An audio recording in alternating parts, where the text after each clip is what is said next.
नमस्कार दोस्तों, स्वागत है आपका एक नई कहानी में। और यह कहानी बहुत ही इंटरेस्टिंग होने वाली है, तो इस कहानी को पूरा अंत तक जरूर सुनें। सुबह से ही सुनीता बहुत घबराहट महसूस कर रही थी। शरीर में भी भारीपन था और मन तो खैर न जाने कब से उसके ऊपर अपराध बोध के बोझ लदे हुए हैं।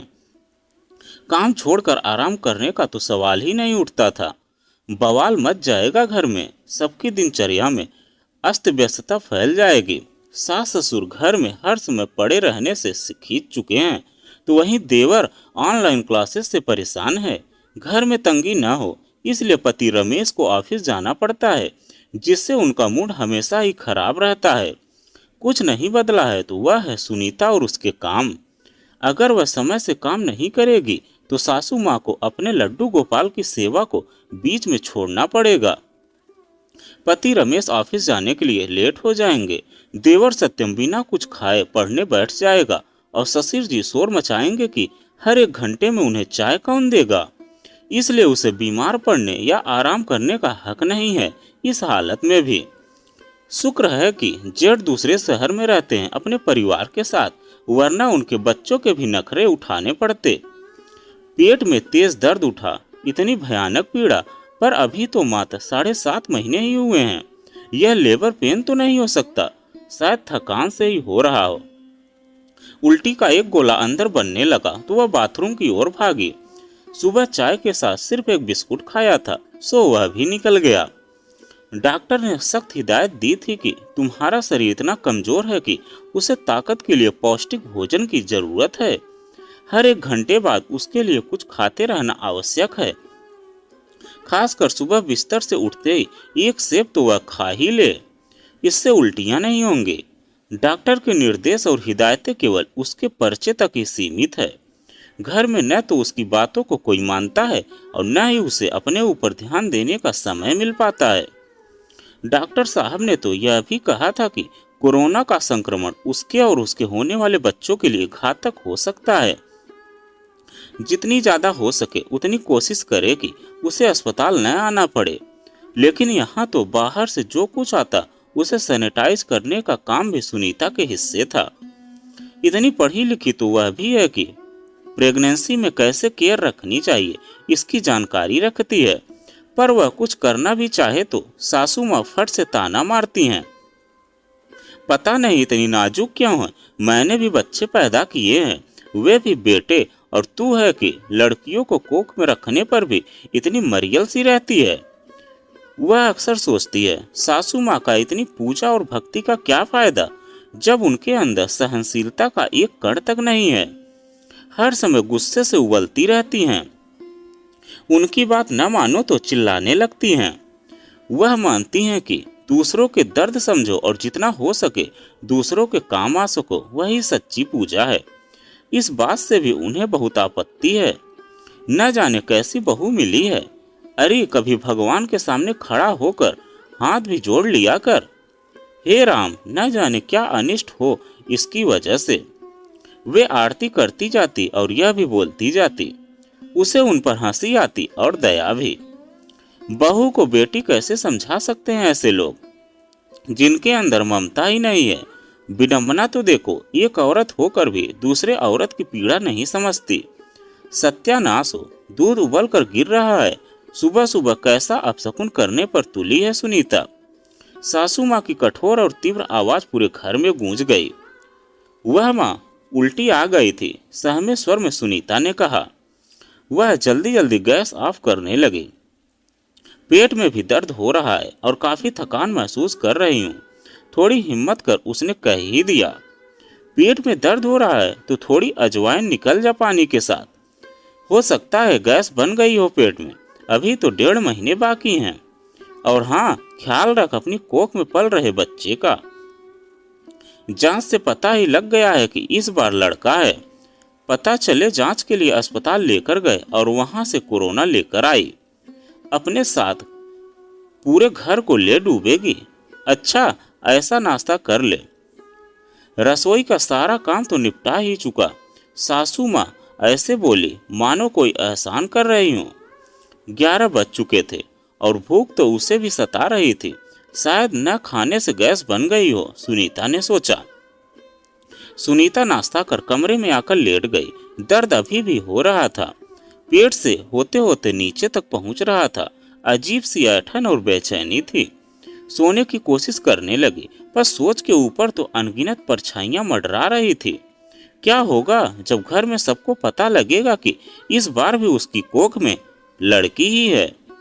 डॉक्टर से अनुरोध कर उसने ही उनसे या झूठ बोलने को कहा था। हालांकि लड़का है या लड़की, इसकी जांच कराना कानूनन जुर्म है, पर फिर भी सब कुछ होता है। छोटे क्लिनिकों में पैसा खिलाकर और अपनी जान पहचान निकालकर रमेश ने इसका बंदोबस्त कर लिया था। 3 लड़कियों को घर में आते ही मारने का अपराध बोध एक बोझ की तरह उसके सीने से लिपटा रहता है। कितना मना किया था उसने, रोई थी, गिड़गिड़ाई थी, पर न रमेश माना था और न ही सासू माँ ने उसकी बात सुनी थी। लड़कियां हमें चाहिए ही नहीं, बस बेटे होने चाहिए। लड़की को पढ़ाओ, खर्च करो, उसकी शादी करो और उसका फायदा उठाए उसकी ससुराल वाले। ससुराल वालों के नखरे सहो वो अलग। बेकार में सारी जिंदगी खपाने का शौक नहीं है हमें। मैं नहीं चाहती कि मेरा रमेश पूरी जिंदगी लड़कियों की वजह से खटता रहे। सासू मार के तर्क उसे भयभीत कर गए थे। माँ, आप भी तो लड़की हैं, आप ऐसा कैसे कह सकती हैं? आप भी तो ब्याह कर इस घर में आई हैं और अपने बेटे के लिए भी तो आप भी लड़की को ही ब्याह कर लाई हैं। अगर आपके माँ बाप ने आपको भी कोख में ही मार दिया होता या मुझे भी जन्म नहीं लेने दिया होता तो न ससुर जी की शादी होती न रमेश की। लड़कियां नहीं होंगी तो लड़के कुंवारे ही रह जाएंगे। सोचिए माँ, अगर आपको जन्म नहीं दिया गया होता तो। यह ख्याल ही कितना पीड़ादायक है। सुनीता के ऐसा कहते ही घर में भूचाल आ गया था। वार्निंग दे रहा हूं तुम्हें, माँ से कभी बहस करने की कोशिश मत करना। रमेश की आंखों में उठती ज्वालाओं ने उसके थोड़े बहुत साहस को राख कर दिया था। 3 बेटियां अजन्मी ही मार दी गई और वह अपनी बेबसी पर केवल करा ही पाई थी। अपनी ही कोख पर अधिकार नहीं था उसे। अपने रक्त मांस को सांस लेने देने का अधिकार नहीं था उसे। कोई इतना क्रूर कैसे हो सकता है, वह भी जब हर तरफ बेटी बचाओ बेटी पढ़ाओ का शोर है। बेटियां बेटों से कहीं ज्यादा टैलेंटेड साबित हो रही हैं और हर क्षेत्र में आगे बढ़ रही हैं। यह नहीं, बेटों से कहीं ज्यादा पेरेंट्स का ख्याल रखती हैं। फिर भी इन लोगों की ऐसी सोच है। माँ तो चलो पुराने ख्यालात की रखती है, पर रमेश वो तो एजुकेटेड इंसान है। मल्टीनेशनल कंपनी में काम करते हैं जहां लड़कियों की संख्या लड़कों से कम नहीं है। वे किस तरह लड़की लड़के में भेदभाव कर सकते हैं? यहाँ तक कि लिंग परीक्षण कराना गर्भपात करवा सकते हैं। रमेश कंजर्वेटिव हैं। यह तो सुनीता शादी के शुरुआती दिनों में ही जान गई थी। उसका उन्हीं के पुरुष मित्रों से बात करना या आस पड़ोस के किसी पुरुष से बात करना उन्हें बहुत अखरता था। यहाँ तक कि रिश्तेदारों में भी पुरुषों से उसका हंसी मजाक करना उन्हें चुभता था। कैसे दोहरे मापदंड है, सुनीता अक्सर सोचती थी। एक तरफ लड़की को जन्म न दो और दूसरी ओर पुरुषों से दूरी बनाकर रखो, पर कहीं जन्म लेने के बाद उसकी बेटी को मार डाला गया तो क्या होगा? यह सोचकर सुनीता कांप गई। अजन्मी बेटियां तो चली गई, पर उसकी गोद में आई बेटी अगर उससे छीन ली गई तो अपराध बोध के बोधों को क्या वह कभी अपने से अलग कर पाएगी? साहस तो जुटाना ही होगा इस बार। उसने जैसे खुद ही अपना मनोबल बढ़ाने की कोशिश की। दोपहर के खाने का वक्त हो गया है, आज हमें भूखा ही रखने का इरादा है क्या? सासू माँ दरवाजे पर खड़ी थी। सुनीता ने अपनी गीली आंखों को नहीं पोंछा और नहीं उठा जा रहा था उससे। माँ, अस्पताल ले चलिए मुझे, लगता है समय से पहले ही बेबी हो जाएगा। पीले पड़ते चेहरे और उखड़ती सांस के कंपन को सुनकर सीता देवी सहम गई। कहीं इसे कुछ हो गया तो वंश से भी हाथ धोने पड़ेंगे। सुनीता उन्हें इस समय कुछ ज्यादा ही कमजोर लगी। शरीर से जैसे किसी ने सारा रक्त ही चूस लिया हो। मैं रमेश को फोन करती हूँ, वे बाहर भागे। मैं गाड़ी बुला लेती हूँ। रमेश को ऑफिस से ही घर के सबसे पास जो सरकारी अस्पताल है उस पे आने को कहो। ससुर जी की आवाज सुनीता के कानों में पड़ी। वह जानती थी कि माँ बेटे के सामने चाहे कुछ न बोले, पर उसके प्रति उसके मन में कोमल संवेदनाएं थी। कुछ जरूरी सामान रखने में सासू माँ ने उनकी मदद की। गाड़ी में बैठे वे पूरे रास्ते बड़बड़ाते रहे कि आखिर अस्पताल में सुनीता को एडमिट किया जाएगा भी या नहीं। कोरोना के चलते अस्पताल में किसी को भी एडमिट नहीं किया जा रहा था। जिससे किया जा रहा था उससे बड़ी कीमत वसूली जा रही थी। प्रयागराज के हालात तो वैसे भी त्रस्त थे। ऐसे में मन में कई सवाल भी उठ रहे थे और डर भी था। घर के सबसे पास वाले अस्पताल में सुनीता को भर्ती करने से मना कर दिया गया। सुनीता दर्द से कराह रही थी। तब भी उसकी हालत को नजरअंदाज करते हुए कहा गया कि यहाँ केवल कोरोना मरीजों को भर्ती किया जा रहा है और एक भी बेड खाली नहीं है। वहीं रमेश भी आ चुका था। रमेश सुनीता और माता पिता को लेकर दूसरे अस्पताल गया। वहां भी उन्हें यह कहकर लौटा दिया गया कि बेड खाली नहीं है। अरे भगवान की दया से ही बहू को भर्ती कर लो, हालत तो देखो इसकी। सुनीता की सास रिसेप्शन पर कहने लगी, माँ जी यहाँ भगवान की नहीं डॉक्टर की दया चलती है। वेंटिलेटर और अन्य स्वास्थ्य सुविधाओं से जान बचती है, भगवान का नाम जपने से नहीं।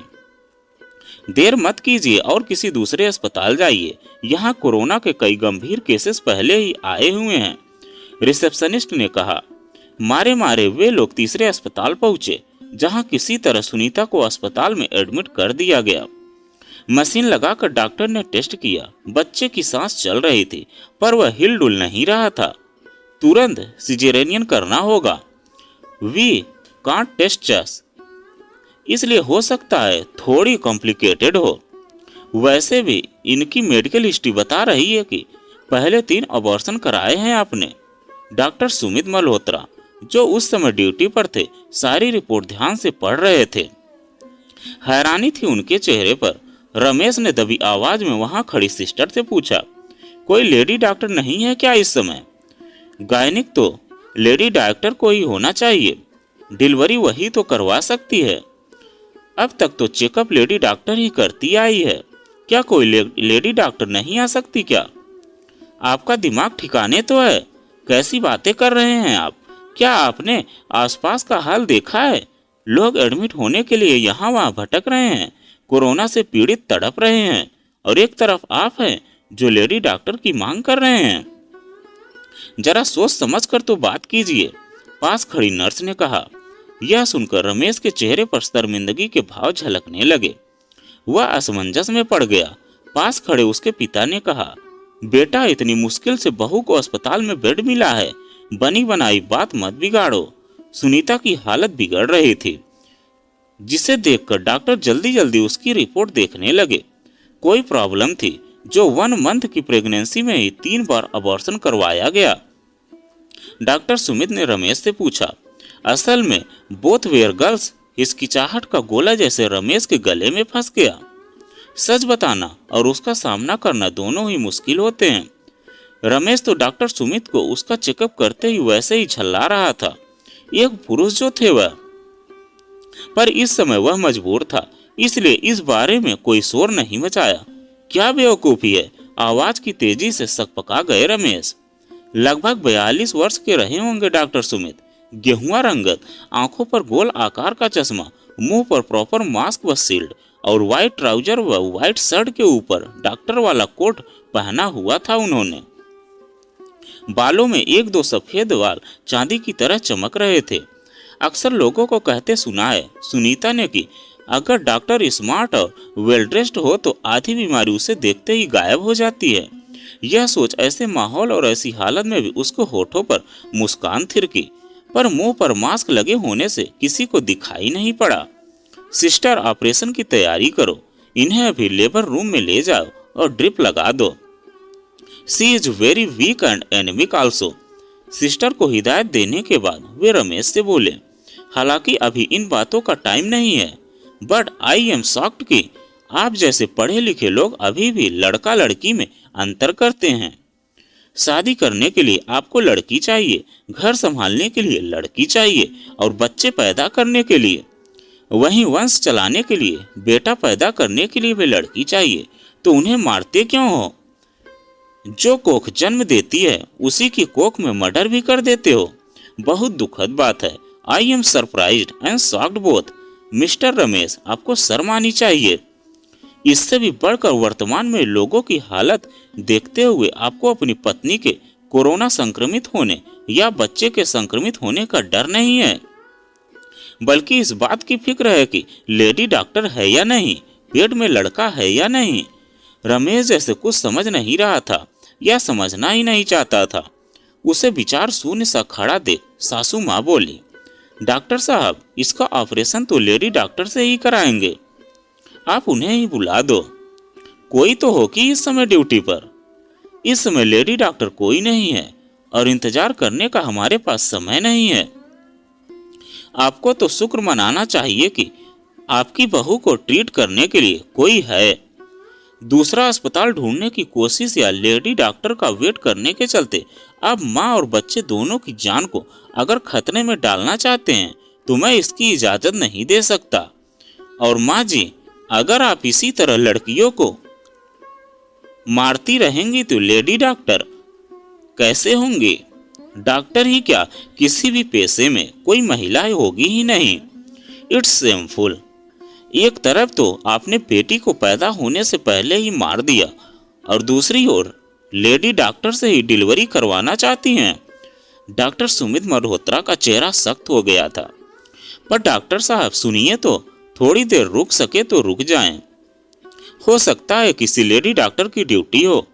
हमें तो लेडी डॉक्टर से ही बहू का ऑपरेशन करवाना है। क्या गजब हो रहा है रमेश, या तू कुछ क्यों कह नहीं रहा है और आप क्यों चुप खड़े हैं? सासू माँ कभी अपने बेटे को तो कभी अपने पति की ओर देखते हुए बड़बड़ाए जा रही थी। वहां मौजूद डॉक्टर और नर्स रमेश और उसकी माँ के इस नाटक को देखकर आश्चर्यचकित थे। देश में लोगों को यह नहीं पता कि कोरोना के कारण वे कल सुबह का सूरज देखेंगे भी या नहीं। और एक यह माँ बेटे हैं जिन्हें लेडी डॉक्टर का राग अलापने से फुर्सत नहीं है। सुनीता यह सब सुन रही थी और अंदर ही अंदर टूट रही थी, पर उसे टूटना नहीं था बल्कि मजबूत बनना था। अभी तो उसे एक और लड़ाई लड़नी थी, अपनी आने वाली बेटी की रक्षा करनी थी। जन्म होने से पहले तो मरने से उसे बचा लिया था, पर जन्म के बाद मिलने वाली पीड़ा, बेइज्जती और तिरस्कार से उसे बचाना था। स्नेह, प्यार और सम्मान सब देते हुए उसे ही परवरिश करनी होगी। किसी और से उम्मीद रखना व्यर्थ है। फिर भी लेबर रूम की ओर जाते हुए सुनीता ने सांत्वना और प्यार भरे स्पर्श की उम्मीद में बड़ी आशा से रमेश की ओर देखा, पर वह तो चारों ओर नजरें घुमाता हुआ एक ही बात कह रहा था, लेडी डॉक्टर कहाँ है? उसे बुलाओ जल्दी, हमें लेडी डॉक्टर ही चाहिए। दोस्तों, हमें कभी भी लड़का लड़की में भेदभाव नहीं करना चाहिए। हमको इलाज कराने के लिए लेडी डॉक्टर तो चाहिए, लेकिन बेटी के पैदा होने पर खुशियां नहीं मनाते। दोनों को समान अधिकार और अवसर मिलने चाहिए। इससे समाज में समानता का माहौल बनता है, महिला सशक्तिकरण को बढ़ावा मिलता है और आर्थिक विकास को भी बढ़ावा मिलता है। तो दोस्तों, यह कहानी आपको कैसी लगी कमेंट में लिखकर जरूर बताइएगा। अगर आप हमारे चैनल पर नए हैं तो प्लीज़ चैनल को सब्सक्राइब कीजिएगा और वीडियो को एक लाइक कीजिएगा। तो चलिए मिलते हैं एक नई कहानी के साथ में एक नए वीडियो में।